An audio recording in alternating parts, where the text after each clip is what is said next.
Finger bang, chicken wang, MGK, Igazay, Lil Pump, Lil Xan, imitate Lil Wayne. That's what's wrong right now. Everybody trying to rap the same style with the, I don't know who created it, if it was Future or Migos, but all them sound the same.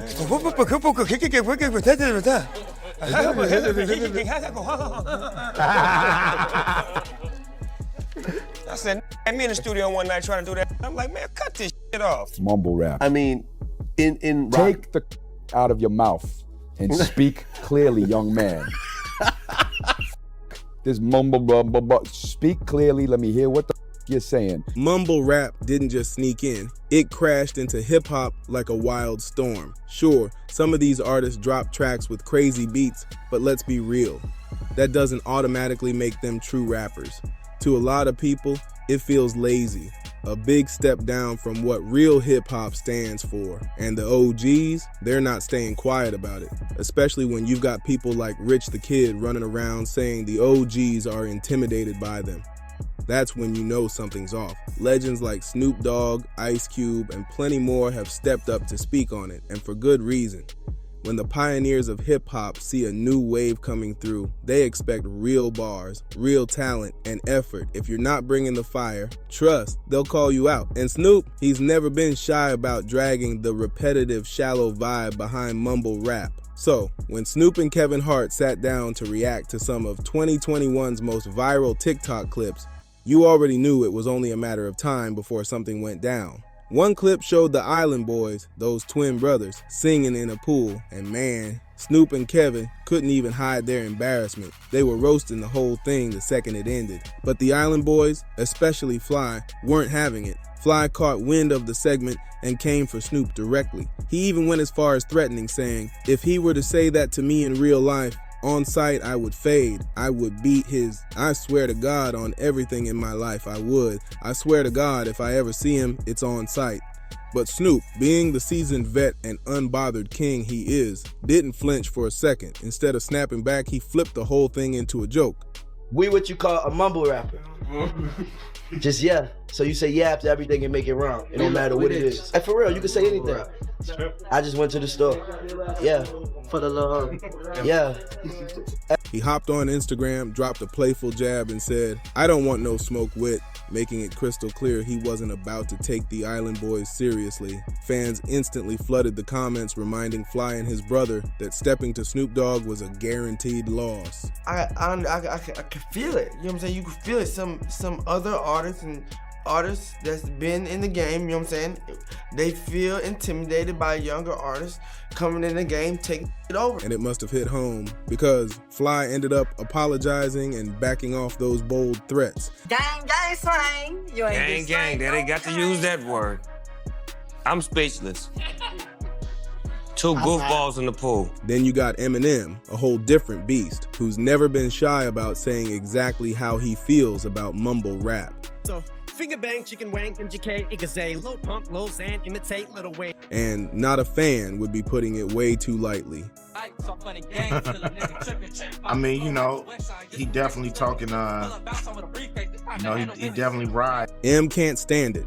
He made that loud and clear on his Kamikaze album, going on a lyrical rampage and calling out mumble rappers left and right, from firing shots at Lil Yachty, to mocking Migos' Bad and Bougie, to even flipping Lil Pump's Gucci Gang flow just to show how goofy he thought it was. Eminem went in. Of course, some of the younger rappers tried to clap back. Lil Pump, for one, jumped online talking wild, claiming nobody listens to Eminem anymore. I'm an island boy, and I've been trying to make. Oh, I'm an island boy. Hey, I'm just island boy. I'm just island boy. I'm speechless. Two goofballs in the pool. You know why I'm not speechless? Why? Because I'm an island. But the internet wasn't buying it, especially when you look at the streaming numbers. Eminem's fan base is massive, and the stat comparison made Pump look way out of his league. Eminem, never one to let slick talk slide, fired back in his usual clever way, quoting his own Book of Rhymes lyrics on Twitter. The funniest part? If Snoop Dogg would have said that to me in real life, on sight, I would have faded. I would have beat his ass on everything. I swear to God, my life, I would have. I swear to God. If I ever see him, it's on sight. By early 2021, Lil Pump caught a bad case of selective amnesia. When asked about the beef, he acted like he didn't even remember it happened. But if we're talking rap beefs with mumble rappers, the one with Machine Gun Kelly, yeah, that one's unforgettable. It all kicked off when MGK jumped on Twitter and called Eminem's daughter, Haley, hot. Now, if you know anything about M, you know his daughter is completely off limits. Hey, my fault. I didn't mean to be mean to Snoop Dogg. I love Snoop Dogg. You know, it's just, he's an inspiration. You know, he kind of put me down with the way he was talking about me. So, you know, at the end of the day, I am a human being. That tweet didn't sit right with him.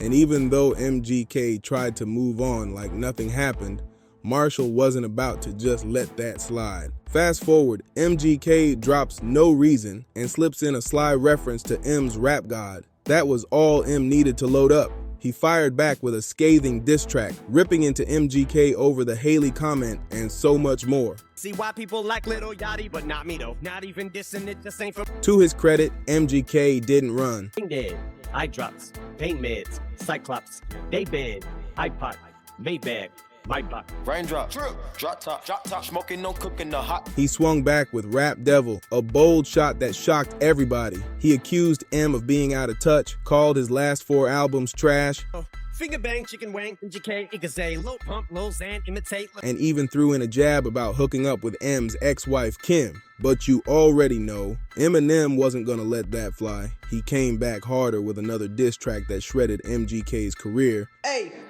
Eminem, you is lame as hell.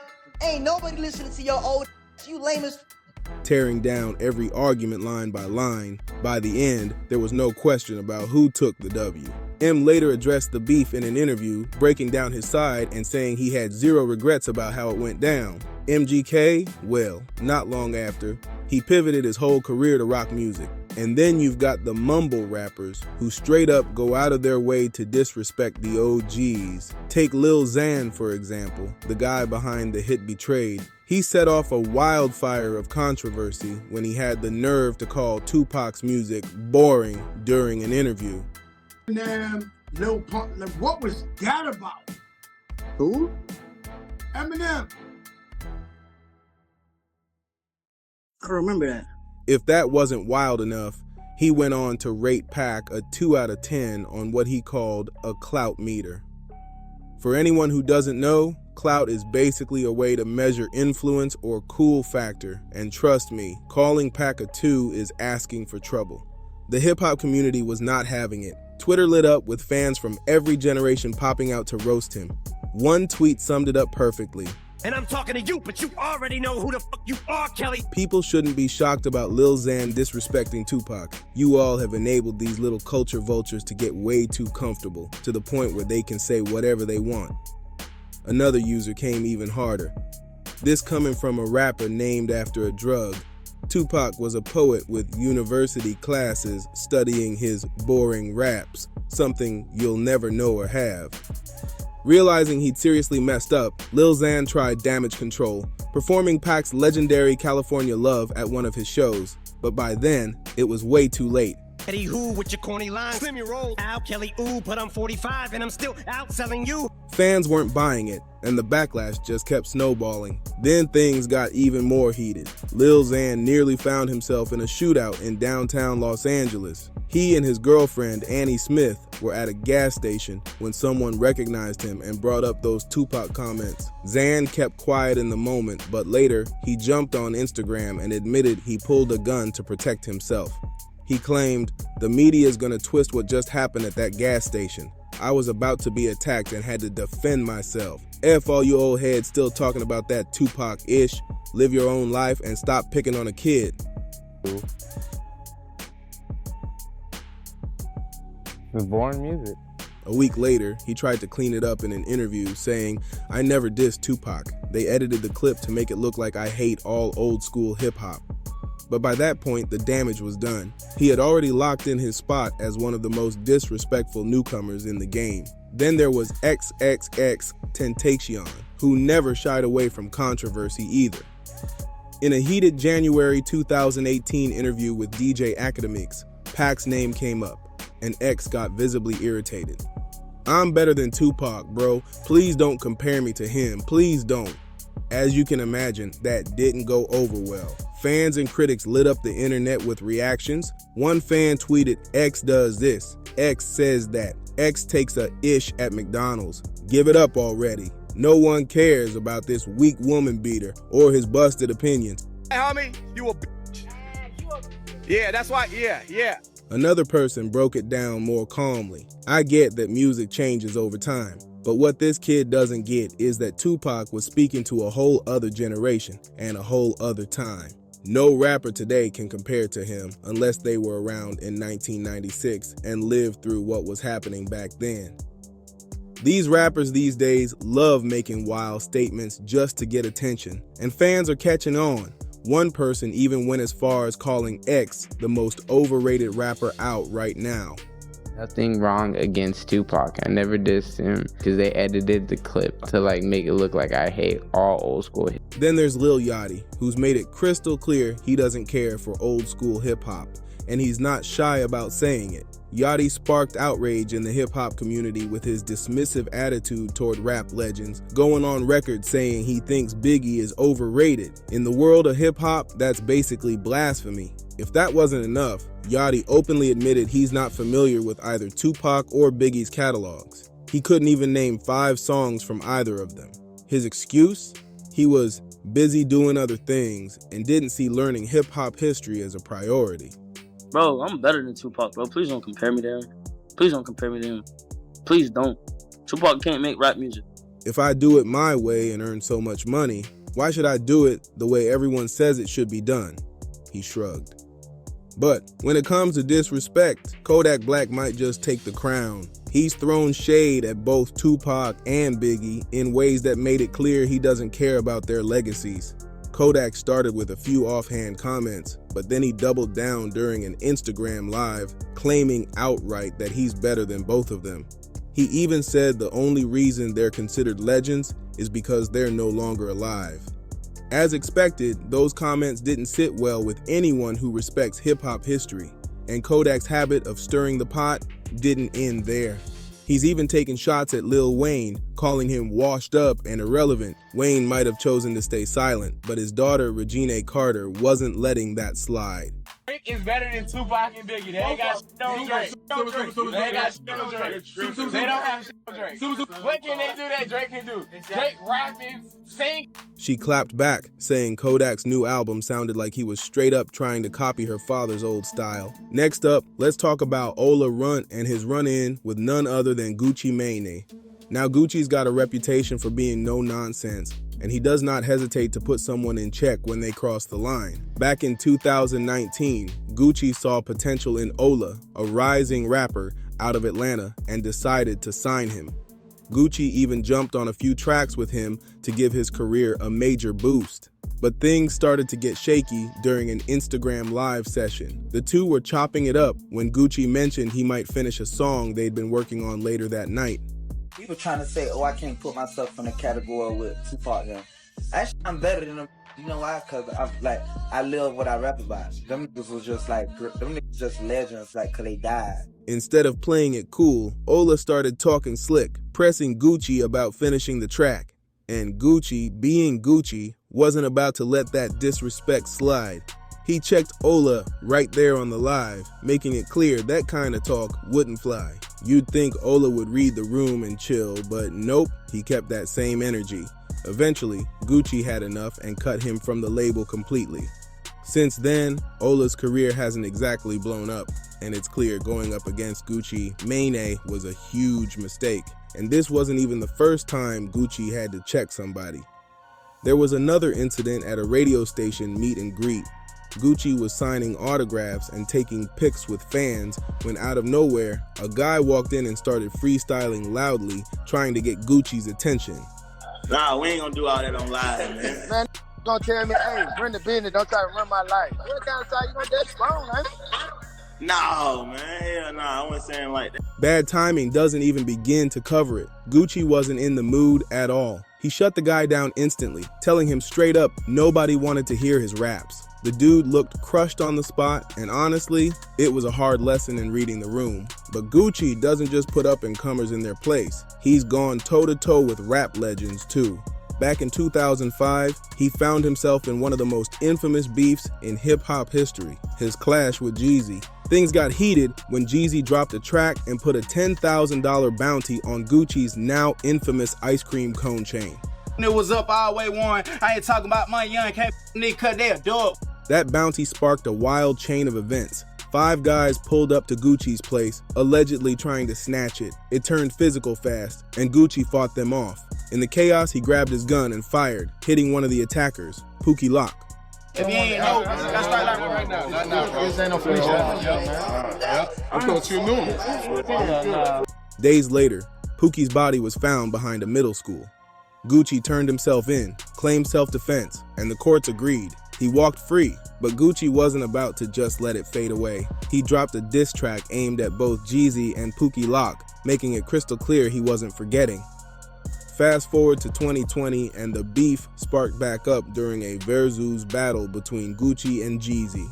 The two went head-to-head playing their biggest tracks, but Gucci turned up the tension by performing Truth, the diss track that openly talks about the Pookie Lock incident. And after the song, Gucci doubled down, telling Jeezy he's still smoking on Pookie Lock, a bold, in-your-face reminder of their violent past. Jeezy tried to play it cool, suggesting they move past it since it had been 15 years, but Gucci wasn't letting go. He told Jeezy straight up that if he couldn't perform Truth, there was no point in doing the versus battle at all. The tension was thick, and Jeezy looked visibly uncomfortable, clearly not expecting Gucci to go that hard in front of the world.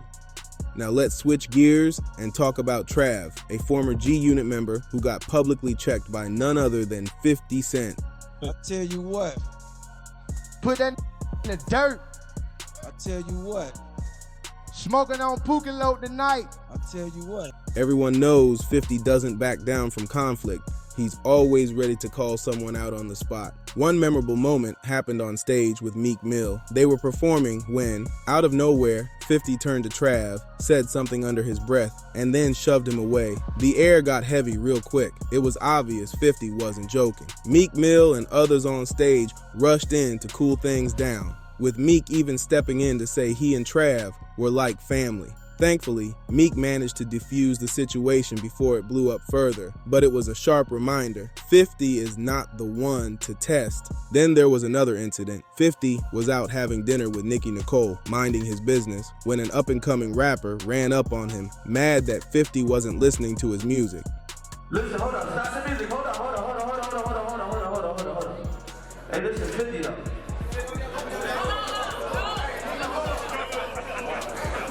Things got heated as the guy squared up, asking if 50 was gonna hit him. He kept pushing, telling 50 to check out his Instagram, and when 50 still wasn't interested, the rapper accused him of being unfair. The whole thing was caught on camera, with the guy's friend filming it for a viral moment. 50 shut it down, letting him know that this aggressive approach wasn't gonna get him anywhere. No punches were thrown, but the clip blew up online, and the rapper later tried to milk it, posting a video challenging 50 to a fight and plugging his music. Look at my IG at least. Look at my IG at least. That's a Give me, go ahead. Quit fighting. I don't care. Dictate, man. No, I don't care about the camera. And then there's Offset, who found himself in a backstage run-in with none other than Jay-Z. Now, most people today see Jay as the billionaire businessman and hip-hop mogul, but don't get it twisted. He still carries that street edge from back in the day. In 2018, a video surfaced showing Jay pressing Offset backstage. There was no audio, but you could clearly see Jay leaning in and talking him down, while Beyonce stood in the background watching it all go down. Rumor had it the tension was over, a track Offset was planning to make for Cardi B called Cheese, My Beyonce. Like, yeah, I grew up listening to your music, I salute you, you feel me? But when I approached you, I was like, yo, I want you to look at my Instagram. That was it. But you was getting gangster, my hey, I'll fly over here, my G. Neither Jay nor Offset ever spoke publicly about what went down, but that only fueled the speculation.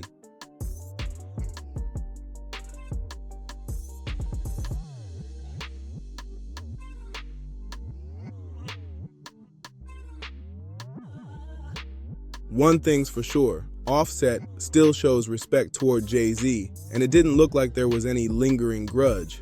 But the clip and all the whispers around it just reinforced what hip-hop fans already knew. Jay-Z might be a mogul now, but he's still not the guy you want to cross. So, if you enjoyed this deep dive into the wildest moments between OGs and new wave rappers, make sure you subscribe, share, comment, and like this video.